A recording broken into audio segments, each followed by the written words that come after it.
She opened her eyes to a stranger's cologne, a stranger's ceiling, and a stranger's hand resting 2 inches from hers on a bed that was not the one she had fallen asleep in, and when she turned her head and saw who was lying beside her, every single memory of the last 11 months of her life rearranged itself into something that looked nothing like love. The man beside her was not her husband. He was her husband's father. And the way he was already awake, already watching her, already completely unsurprised, told her this was never an accident. If your heart is already moving faster, good, that means you're paying attention, and this story is going to need all of it. Subscribe right now and turn on notifications, because we tell stories here that don't let you breathe easy, and you do not want to walk into the next one cold. Pick your side in the comments before we even start. Are you riding with Zara, or do you think the father-in-law is playing a longer game than anyone realizes? Tell us now. Then stay locked in, because what happens next will make you question every warm thing you've ever been handed for free. Zara Mensah had not planned on marrying at 29. She had planned on making partner at the firm by 32, paying off her mother's apartment in Abuja by 35, and maybe, eventually, finding a man who didn't treat her ambition like a problem to be solved. She had not planned on any of it happening the way it did, fast, sideways, undeniably, like something falling from a shelf you didn't know was unstable. She met Hyunjae Shin at a trade conference in Lagos on a Thursday afternoon when it was raining so hard outside the hotel that the entire networking portion had been moved indoors, and everyone was pressed too close together, uncomfortable and trying not to show it. He had handed her a glass of water without being asked because he had noticed, apparently, that she'd been standing for 40 minutes without sitting down, and that the shoes she was wearing were doing something painful to her left heel. "How did you notice that?" she'd asked. "Your left foot keeps lifting," he said. "Just slightly. You're compensating." She had looked at him for a moment. "That's either very observant or very strange." "Probably both," he said, and smiled, and that was more or less the beginning of everything. Hyunjae was Korean Nigerian, his mother had been from Lagos, his father from Seoul. And he had grown up bouncing between both cities with the particular adaptability of a person who has never fully belonged to one place and has learned to make belonging wherever he lands. He was warm and funny and cooked jollof rice that her mother declared was almost as good as hers, which was the highest compliment her mother had ever given any man. He spoke 4 languages without making it a personality trait. He had never once made Zara feel like her drive was a problem. 14 months after the conference in Lagos, he proposed on a rooftop in Seoul at dusk, no audience, no performance, just the two of them and a ring that was exactly what she would have chosen herself if anyone had asked. Nobody had needed to ask. He already knew. She said yes so fast he laughed. The wedding was in Lagos. Her mother had been non-negotiable on that point, and Hyunjae had agreed without a second's hesitation. 200 guests, live music, a dress that had taken 4 months to make, and the best Owambi Lagos had seen in years, according to her mother's friends, who were not a group known for handing out compliments. And then there was Shin Dae-young. Hyunjae's father arrived the morning of the wedding on a private flight from Seoul and moved through the venue with the self-contained authority of a man who had never once in his life needed to announce himself. He was tall, lean, somewhere in his late 50s, with a face that had been severe once and was now simply permanent, like something carved rather than grown. He wore a deep navy agbada over a fitted Korean-cut inner layer that should not have worked as a combination and inexplicably did. Zara noticed it because she noticed details. It was what made her good at her job. And the detail she noticed most was that every person in the room adjusted their posture slightly when Shin Dae-young walked past them. Not in deference. In awareness. The way prey adjusts when something apex enters a space. She told herself she was reading too much into it. Wedding nerves. Too much coffee, not enough sleep. Hyunjae introduced them briefly before the ceremony. His father took her hand in both of his and looked at her with dark, unreadable eyes and said, "My son has excellent taste." Then he released her hand and moved away, and that was everything. Except for one thing, in the half-second before he looked away, he had looked at Hyunjae. And something in that look, some compressed and private communication, had made Hyunjae's jaw tighten for just a moment before he smiled again. Zara filed it away. She was good at filing things away. The ceremony was everything. Her mother wept through the entire thing and held Zara's hand so tightly during the vows that Zara's fingers went white. Hyunjae was luminous with something that looked so much like real joy that she felt the last small anxious piece of her settle. Whatever she'd imagined she'd seen pass between him and his father, she was overthinking. She was a lawyer. She overthought everything. The reception erupted the way Lagos receptions do, full body, all in, no half measures. The music moved through the walls. The food was extraordinary. Her aunties danced with Hyunjae's Korean colleagues in a collision of styles that produced something genuinely joyful. Shin Dae-young sat at the head family table and watched it all with a glass of something amber and an expression that was not unfriendly, exactly, but was entirely separate from the celebration, like a man observing a weather system he had himself engineered. At 9:30, Hyunjae appeared at her shoulder and bent close. "I have to step out for an hour. Business." I know, I'm so sorry, I'll explain later." She turned to look at him.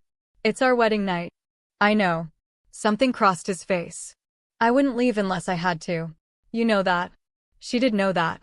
She also knew the look on his face was not the look of a man stepping out for a business call. It was the look of a man who had been told to do something and was not going to fight it tonight. "1 hour," she said. "1 hour," he said.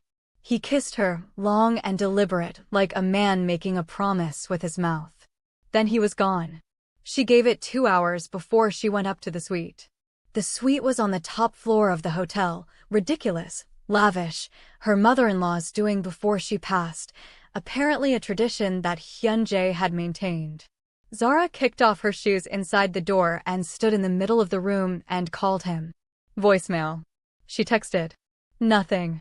She ordered green tea from room service and sat on the edge of the bed and told herself he was fine and drank her tea and watched Legos glitter outside the floor-to-ceiling windows. She was asleep before she finished the cup. She woke up because of the weight. Not alarming, not sudden, just a shift in the mattress, a presence, the instinctive awareness of a body in a space that had been empty. She came awake slowly, the way you do when you feel safe, and then all at once as her brain caught up with her nerves. Shin Dae-young was sitting on the edge of the bed. Not lying down, not looming, sitting, back straight, elbows on his knees, looking at the window. He was still in his wedding clothes. He had not touched her. He seemed to have been sitting there in the dark for some time, simply existing in the room, waiting with the patience of a man for whom waiting had long since ceased to be uncomfortable. Zara did not scream. She would think about that later, why she didn't scream, and the closest answer she came to was that something in his stillness preemptively defused the panic. He was not a threat in the posture of attack. He was a threat in the posture of intention, which was worse in a more sophisticated way. Where is my husband? Her voice was flat and low. He turned his head and looked at her. He's safe. That is not what I asked. No, he agreed. It isn't. He stood, moved to the window, put his hands in his pockets, looked out at the city. He had a way of doing that, occupying a window the way other men occupy a seat, like the view was something he owned. Hyunjae is dealing with something that required his presence elsewhere tonight. He'll be back by morning. He left his own wedding night because you told him to. A pause. Yes.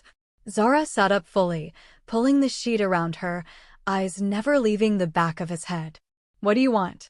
He turned then, and looked at her in the low light of the suite, and what she saw on his face was something she had not expected, not coldness, not calculation, but something almost reluctant. A man doing something he had decided was necessary and was not enjoying. I want to talk to you, he said. Before tomorrow. Before you've built a version of this life inside your head that I then have to dismantle in a way that damages you. Her chest was tight. Damages me. I am trying to prevent that, he said. That's why I'm here. You are sitting in my bridal suite at midnight while my husband is missing. You are not preventing damage. I know how this looks. Do you? She stood up. She was in her hotel robe and she was barefoot and she was not going to be small about it. Tell me right now what is happening, or I will walk out that door and I will find security, and I will make this hotel's worst night significantly worse. Something moved behind his eyes. You won't do that. Try me. He studied her for a moment. Then he said, if you involve security, the calls they make go to people who report to me. That's not a threat. That's the infrastructure of this city as it actually operates versus how it appears to operate. He tilted his head slightly. Now will you sit down so we can speak honestly, or do you want to spend the next 30 minutes discovering the extent of what I'm telling you through experience? The words landed with a specific weight, not loud, not dramatic, just dense with implication, like a stone dropped into still water. She sat down. Not because she was afraid, though she was precisely calibrated levels of afraid, but because she was a litigator, and she knew when a witness was about to say something critical, and the worst thing you could do was interrupt the moment. Talk, she said. He sat in the chair across from her.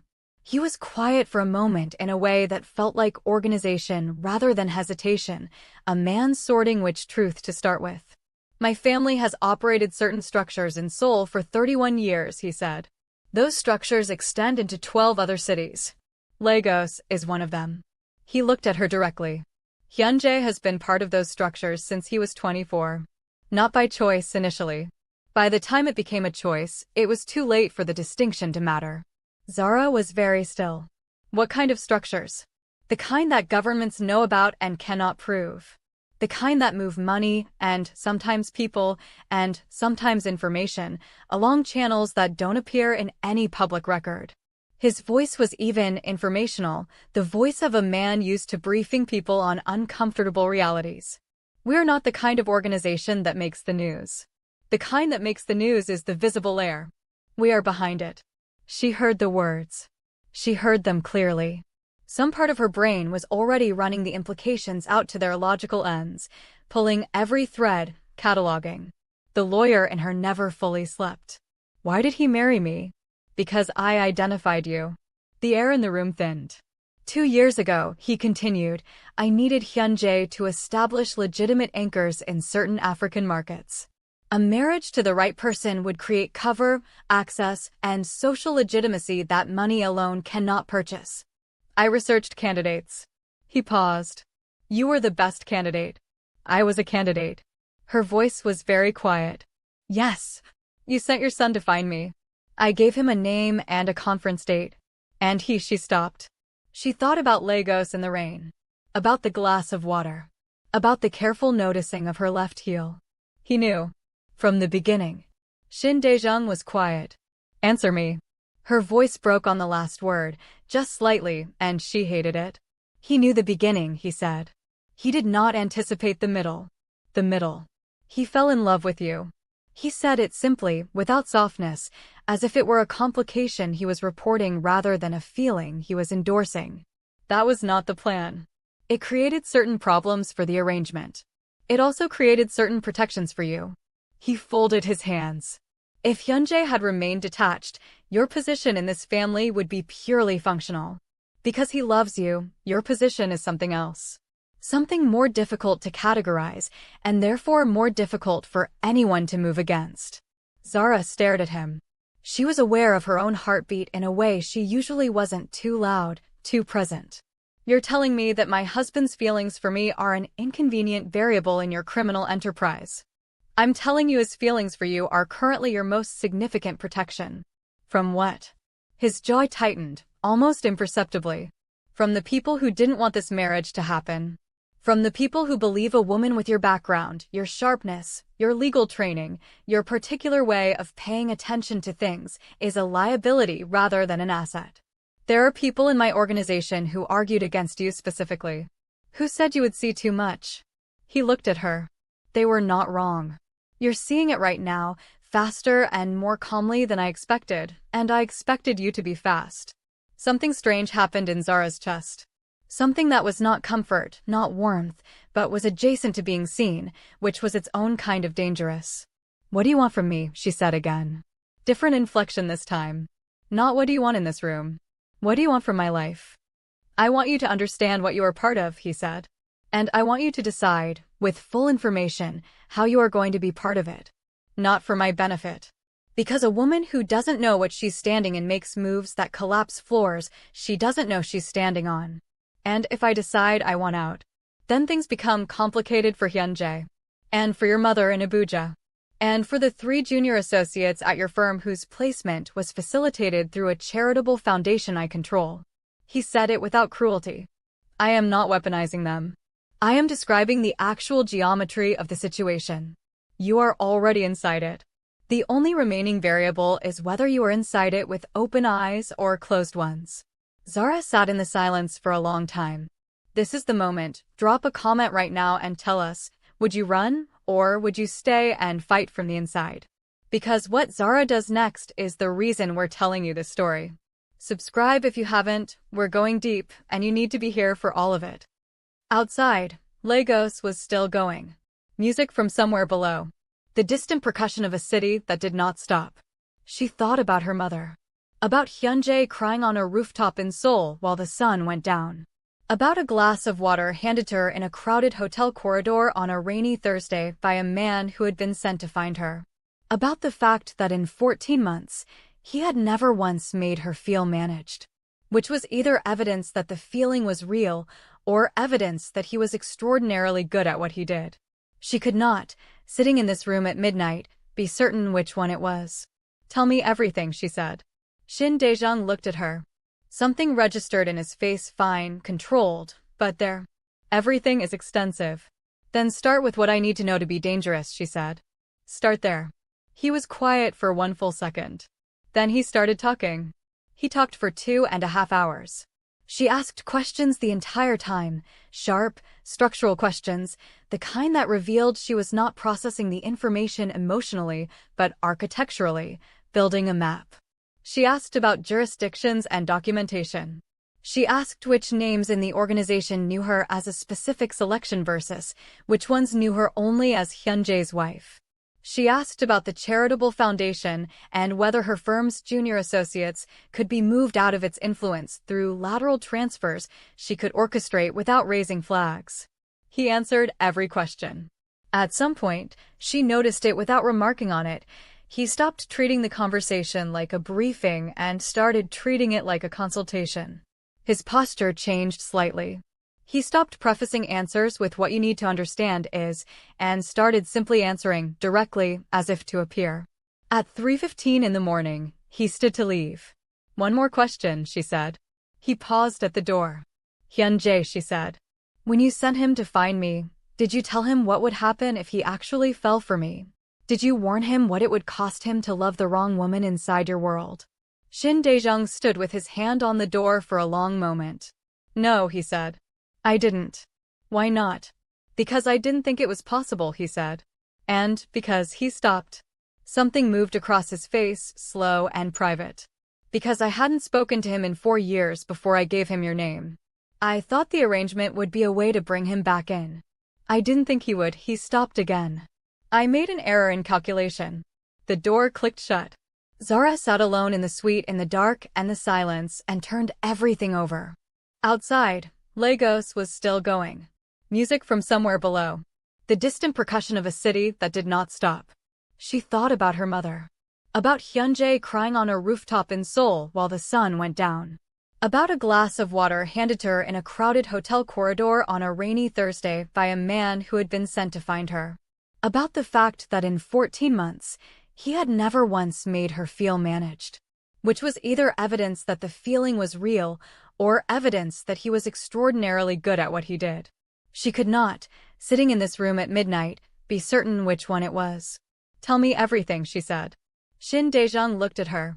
Something registered in his face, fine, controlled, but there. Everything is extensive. Then start with what I need to know to be dangerous, she said. Start there. He was quiet for 1 full second. Then he started talking. He talked for 2.5 hours. She asked questions the entire time, sharp, structural questions, the kind that revealed she was not processing the information emotionally, but architecturally, building a map. She asked about jurisdictions and documentation. She asked which names in the organization knew her as a specific selection versus which ones knew her only as Hyunjae's wife. She asked about the charitable foundation and whether her firm's junior associates could be moved out of its influence through lateral transfers she could orchestrate without raising flags. He answered every question. At some point, she noticed it without remarking on it. He stopped treating the conversation like a briefing and started treating it like a consultation. His posture changed slightly. He stopped prefacing answers with "what you need to understand is," and started simply answering directly, as if to appear. At 3:15 in the morning, he stood to leave. "One more question," she said. He paused at the door. "Hyun-jae," she said. "When you sent him to find me, did you tell him what would happen if he actually fell for me? Did you warn him what it would cost him to love the wrong woman inside your world?" Shin Dae-jung stood with his hand on the door for a long moment. "No," he said. "I didn't." "Why not?" "Because I didn't think it was possible," he said. "And because," he stopped. Something moved across his face, slow and private. "Because I hadn't spoken to him in 4 years before I gave him your name. I thought the arrangement would be a way to bring him back in. I didn't think he would." He stopped again. "I made an error in calculation." The door clicked shut. Zara sat alone in the suite in the dark and the silence and turned everything over. Hyun-jae walked in at 6:07 in the morning looking like a man who had rehearsed contrition so many times overnight that it had worn through to something rawer underneath. He stopped in the doorway when he saw her sitting at the desk, dressed, coffee in hand, 3 pages of notes pulled up on her phone. "How long have you been awake?" he said. "I haven't slept," she said. He closed the door behind him. He walked slowly to the chair across from her and sat down, and looked at her with eyes that were red at the edges and frightened in a way she had never seen him frightened before, not of her anger, but of her assessment. Of what she had concluded. "He told you," Hyun-jae said. "He did." "Zara, I need you to tell me one thing." She looked at him steadily. "The conference. The rain. The water. The left heel." Her voice was even, but her hands were flat on the table, and she was pressing them down slightly, which was what she did when she was working very hard to stay level. "Was any of it real, or was I just a very good performance for 14 months? Hyun-jae looked at her and his face did something she had not seen it do before. It collapsed. Not dramatically, not theatrically, but quietly, the way a wall fails when the thing holding it up is finally removed. His eyes went bright, and he pressed his mouth together, and it took him a moment before he could speak.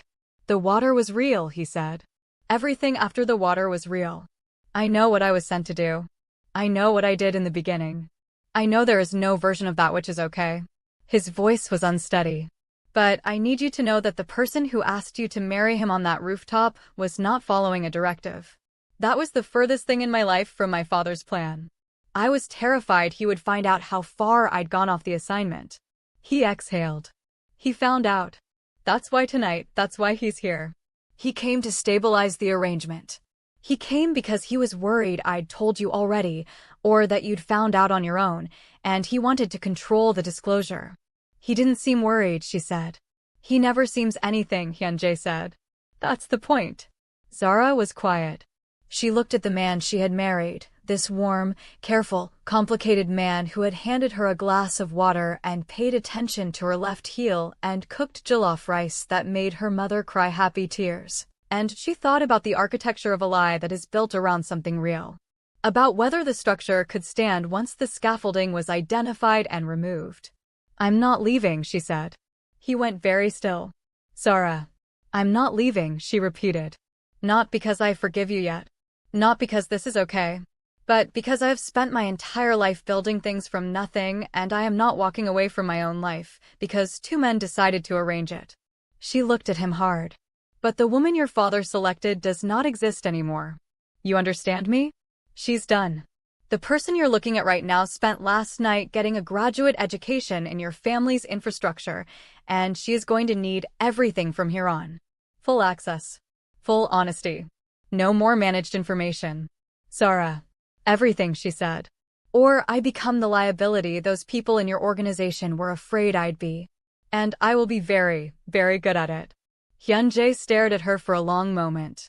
Something moved through his expression, fear, and underneath the fear, something that looked startlingly like pride. "Okay," he said quietly. "Everything."